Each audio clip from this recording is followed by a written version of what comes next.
Olá, colegas. Estamos aqui para mais uma aula, dando prosseguimento aos nossos assuntos dentro da disciplina Saúde da Criança e do Adolescente, oferecido pelo curso técnico em enfermagem ETEG. E aí, falaremos hoje sobre a diarreia e a desidratação, tendo ainda, fazendo parte do assunto relacionado aos agravos à saúde da criança e do adolescente. Aqui a gente tem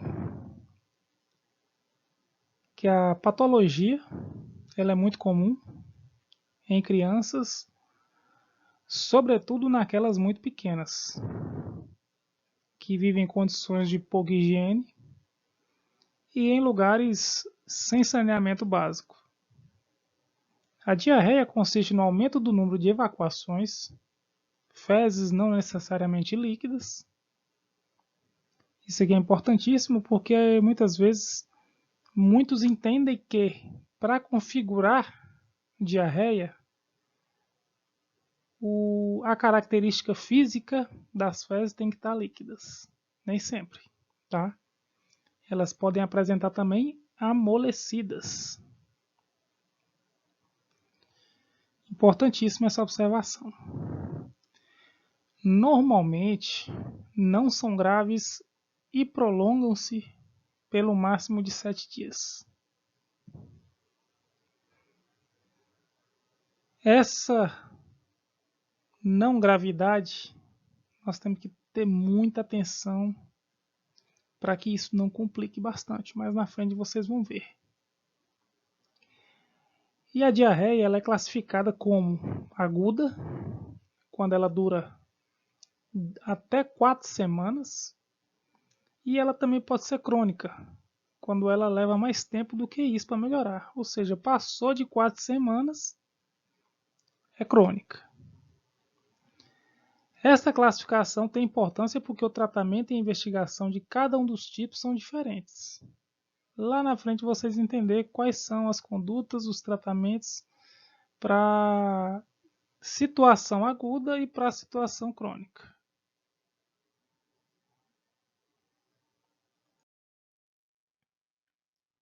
A desidratação ela pode ser identificada a partir dos seguintes sintomas: olhos encovados. A criança ou adolescente ele pode apresentar olhos encovados, aquele olho fundo, Aquele olho fundo, muito fundo. Pele seca e turgor diminuído. A pele fica seca, lógico, ela perdeu água, está desidratada. O turgor também, que é relacionado à liquidez, A oferta, demanda de água nos tecidos, na circulação sanguínea, a gente percebe essa diminuição. Fralda seca por mais de 3 horas. Aquela criança, principalmente os recém-nascidos, ou as crianças que têm mais de 6 meses, são crianças que mamam bastante. Se observarmos que a mamada ela está pouco frequente, associada à fralda seca por mais de 3 horas, é um sinal de perigo, é um sinal que devemos ter mais atenção com essa criança. Assim como, se a criança ela não está amamentando, não está sugando o leite, tem um comprometimento, uma dificuldade de pega ou algo do tipo, automaticamente essa criança vai urinar menos. Então ela pode ficar sem urinar aí por mais de 6 horas. Isso é um estado de alerta. Fontanela ou moleira deprimida em crianças de até 18 meses. Tá? Então a moleira, vocês estão vendo a imagem aqui, a gente consegue perceber um afundamento, né, dessa região aqui, né, e é um sinal de desidratação. Língua e boca seca, diurese diminuída e de cor escura. Ou seja, né, pessoal? Como falamos lá, a criança fica sem urinar por mais de 6 horas. E além do mais, a característica da urina de uma criança é clarinho. Quando a gente percebe que essa coloração ela começa a escurecer, possível sinal de desidratação. Irritabilidade e indisposição. A criança chora bastante, ela fica indisposta. Você coloca para dormir, não dorme. O sono fica perturbado. Tudo isso são alertas que devemos estar atentos. Fraqueza e choro fraco. Isso já é um sintoma mais a longo prazo, ou seja, a criança ela já vem sofrendo com uma desidratação e essa desidratação ela vai aumentando até que essa criança ela fica letárgica, ela fica mais desanimada, ela fica frágil. E isso também interfere no choro da criança. A criança perde a força até para chorar. E aqui mais uma característica: pulso fino e rápido. Fica fino porque a circulação sanguínea está passando menos sangue. Não é aquele pulso forte. Não é aquela pulsação intensa quando você faz a palpação com o dedo indicador e médio. Você percebe também um batimento por minuto acima do normal. Você observa um ataque cardíaco, um sinal de sofrimento, ou até mesmo aqui uma bradipneia. A criança respira menos. A incursão respiratória por minuto ela fica abaixo do recomendado. Então isso aí a gente tem que estar atento, viu, pessoal? Aqui nós temos a desidratação e seus cuidados. O que a gente pode estar fazendo? O que a gente pode estar minimizando? Suspenda a ingestão de alimentos com resíduos, saladas, bagaços de frutas e fibras. A gente tem que hidratar essa criança. A gente tem que oferecer alimentos ricos no estado líquido. Beber água tratada ou fervida. A água ela tem que estar pura. Ela tem que estar isenta de impurezas, de micro-organismos, de bactérias, seja o que for, para a gente tentar minimizar os problemas da desidratação. Evite alimentos temperados ou com alto teor de gordura. Aqui nós estamos falando de frituras, alguns cortes de carnes, embutidos, enlatados, salsichas. Isso tudo a gente tem que evitar, até que essas fezes voltem ao normal. Importantíssimo que a gente também faça uso da higienização. Não esquecer de lavar bem as mãos várias vezes ao dia, especialmente antes das refeições. Vocês podem perceber que são intervenções simples e que muitas vezes a gente esquece de pôr em prática. Que aqui é a higiene rigorosa com os utensílios domésticos usados na alimentação, os copos das crianças, o prato da criança, a colher da criança, ela tem que ser bem higienizada, ela tem que ser bem acondicionada. Depois que você enxuga, depois que você lava, enxuga e guarda esse local de armazenamento do utensílio doméstico, ele tem que ser bem seguro e higiênico.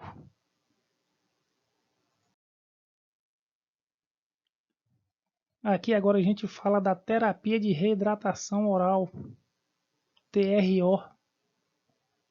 Essa terapia de reidratação oral nada mais é do que a reposição, que é o que está dizendo aqui, ó, reposição de sais e glicose que são elementos fundamentais para a manutenção da vida. Se uma criança está desidratada e não conseguimos reverter essa desidratação através dos cuidados que nós vimos lá anteriormente, a gente tem que recorrer para essa terapia de reidratação oral. E ela tem na sua composição sais e glicose, que são elementos que vai fazer com que essa criança restabeleça o mais rápido possível. A desidratação, pessoal, aqui é se a criança apresentar 2 ou mais dos sinais que se seguem. Quais são esses sinais? Pulso rápido e débil, ou seja, fraco, filiforme, olhos fundos, irritada a criança pode apresentar-se, ausência de lágrimas, sinal de desidratação, boca e língua seca, bebendo líquidos oferecidos rápida e avidamente, manifestações de intranquilidade e o sinal da prega desaparecendo lentamente. Esse sinal da prega eu vou mostrar para vocês depois e encaminhar um vídeo para que vocês possam entender e aprender como é que se realiza essa prega. Aqui nós temos uma outra condição que é a desidratação grave. O que configura uma desidratação grave? A criança se mostra comatosa, hipotônica. Comatosa vem de coma, pessoal. A criança fica mais letárgica, mais desanimada. Só dorme a criança não levanta. Com pulso muito débil ou ausente. Compare aqui, ó. Na desidratação, o pulso é rápido e débil. Aqui o pulso é muito débil, tá? E o pulso está ausente. Desidratação grave. Aqui na desidratação grave também nós temos olhos muito fundos, ausência de lágrimas, boca e línguas muito seca. A criança bebe muito mal o que é oferecido para ela. Ou então ela fica incapaz de beber. O sinal da prega aqui desaparece muito lentamente. Quando a gente realiza a prega, a gente faz com que a gente faz tipo faz um beliscão na criança, é como se fosse um belisco, puxando a pele, retraindo a pele da criança. Se quando a gente puxa a pele da criança ela volta mais rapidamente, é um sinal bom. Aqui na desidratação grave, essa prega ela vai retornando ao seu local, a prega volta ao normal muito lentamente. E de acordo com esse processo todo de desidratação, a gente tem 3 tipos de planos de tratamento, tá, pessoal? Nós temos o plano A, nós temos o plano B e nós temos o plano C, que é o que a gente vai ver em seguida aí. O plano A, ele é indicado para aquela criança que está com diarreia, mas não tem sinal de desidratação. O que diz aqui? A grande maioria das crianças com diarreia não tem desidratação. Ou seja, na maioria dos casos, viu, gente? Para a prevenção da desidratação, não é necessário utilizar um esquema terapêutico rígido. Bastará, após o exame clínico da criança, ou seja, o médico vai avaliar a criança, ele vai orientar os familiares sobre a evolução natural dessa doença e os riscos das complicações e a conduta a ser utilizada no domicílio. Ou seja, o médico ele vai classificar se essa diarreia ela pode ser uma diarreia menos grave, né, ou mais grave. E aí ele vai tomar uma conduta diante do caso que chegar para ele. Recomendar o aumento da ingestão de líquidos preparados com ingredientes disponíveis nos domicílios. É recomendado o quê? O soro caseiro, chá, cozimento de cereais, arroz, milho, sopas e sucos. Isso aqui são recomendações para crianças acima de 6 meses. Até porque, né, pessoal, todos vocês sabem que a criança que nasce até o 6º mês, o único alimento da criança é o leite materno. Essa recomendação aqui é para crianças acima de 6 meses. E temos ainda um complemento. A mãe deverá ser orientada a oferecer depois de cada evacuação. Porque à medida que a criança evacua, ela desidrata. E a gente tem que repor esse líquido, né, na mesma medida que se perde. E aqui nós temos, né, duas situações. Crianças até 12 meses, temos que oferecer de 50 a 100 ml, o que equivale a 1/4, né, meio copo. Meio copo aí, né, 50 a 100 ml. Nós temos a medida aí, né, 50 a 100. Para crianças acima de 12 meses, é de 100 a 200 ml. É de meio copo a 1 copo de volume a ser administrado, a ser oferecido para a criança. O plano B é a criança com diarreia e aqui nós já temos sinal de desidratação.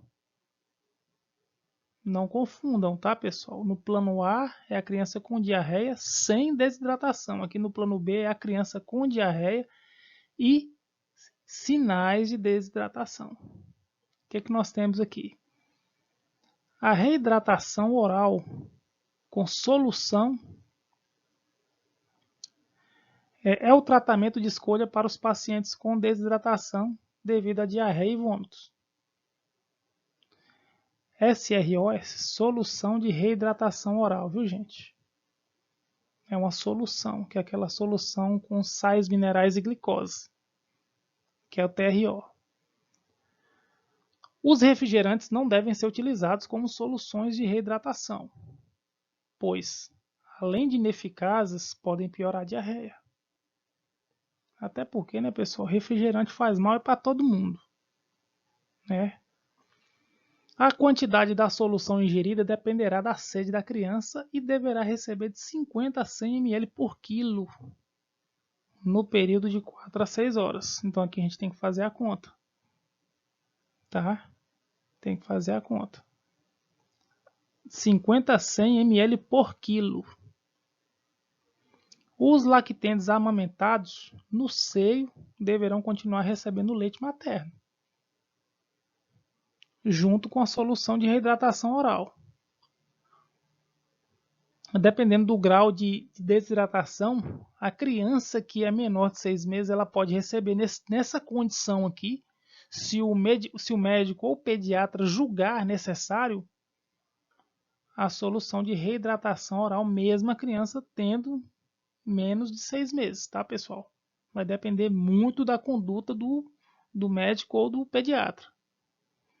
Os pacientes com outro tipo de alimentação deverão receber somente a solução reidratante, enquanto mantém sinais de desidratação. Ou seja, são aquelas crianças, né, que não amamentam mais. A solução deve ser oferecida com frequência usando-se copo, colher ou conforme o hábito da criança. Se o paciente vomitar, o volume administrado deverá ser reduzido e a frequência da administração aumentada. Porque se joga para fora, desidrata novamente. Se tem a diarreia, desidrata novamente, tem que repor. Esse é um processo contínuo. Aqui, o objetivo nosso é saber como é que faz um soro caseiro, né? Que a gente chama aqui do soro reidratante, soro caseiro, como fazer. Aqui nós temos, pessoal, um medidor que ele é vendido em farmácias, supermercados. Não sei se supermercado vende, mas é uma medida, é um medidor em que a gente coloca aqui nessa ponta, na ponta que tem o diâmetro menor de volume, é a medida do sal. O medidor maior em volume é o medidor do açúcar. E o que a gente faz? Primeiramente, higienização das mãos antes de começar o preparo. Encher um copo grande com 200 ml com água limpa, fervida ou tratada. Colocar uma medida pequena rasa de sal, que é essa porção aqui. Colocar 2 medidas grandes e rasas de açúcar, que é esse lado aqui. Mexer bem a solução e oferecer à criança. Bem fácil de fazer, tá? Bem tranquilo, não tem erro. Com o medidor fica tudo mais fácil de estar preparando. Já a preparação da solução de sal de reidratação oral, que é a CRO, que é a solução de sais de reidratação oral, ela já vem pronta. Ela é vendida nas farmácias. Aqui nós temos uma imagem de uma marca, né, de uma solução que já vem pronta. E aí como é que a gente realiza o preparo dessa solução? Dissolver um pacote de sal reidratante em 1 litro de água.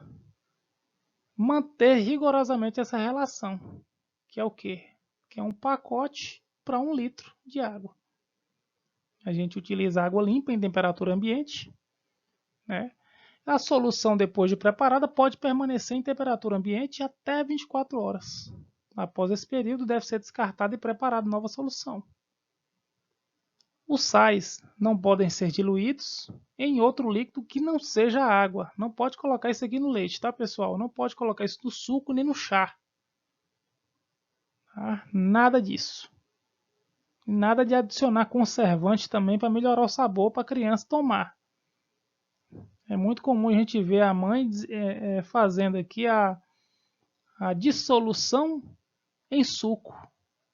Não pode fazer isso.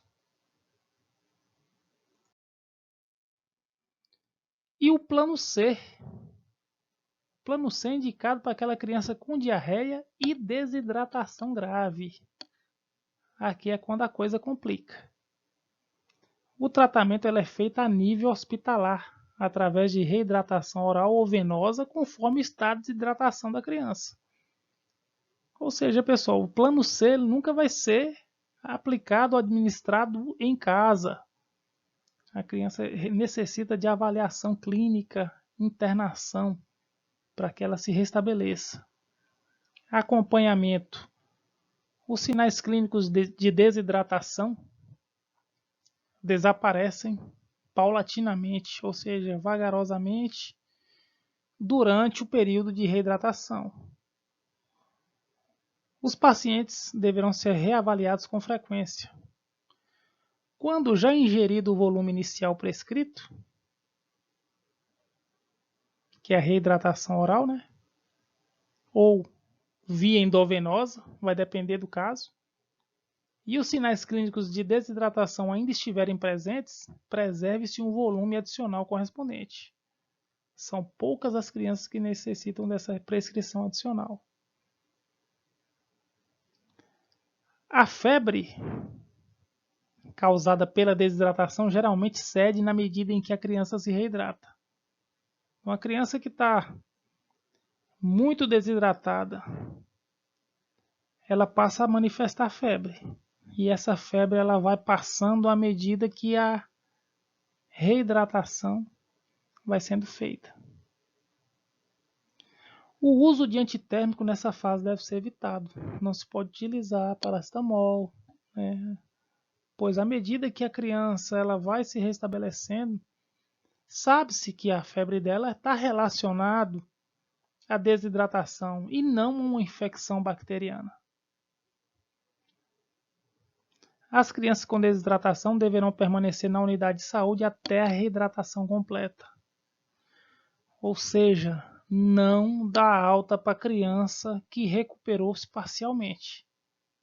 A recuperação ela deve ser integral. A fase de reidratação termina quando desaparecem os sinais de desidratação. Se isso acontecer, antes mesmo da ingestão de todo o volume inicial prescrito, deve-se interromper esta fase. Alimentar a criança e administrar a solução de reidratação oral após cada evacuação. E assim a gente tem o tratamento C.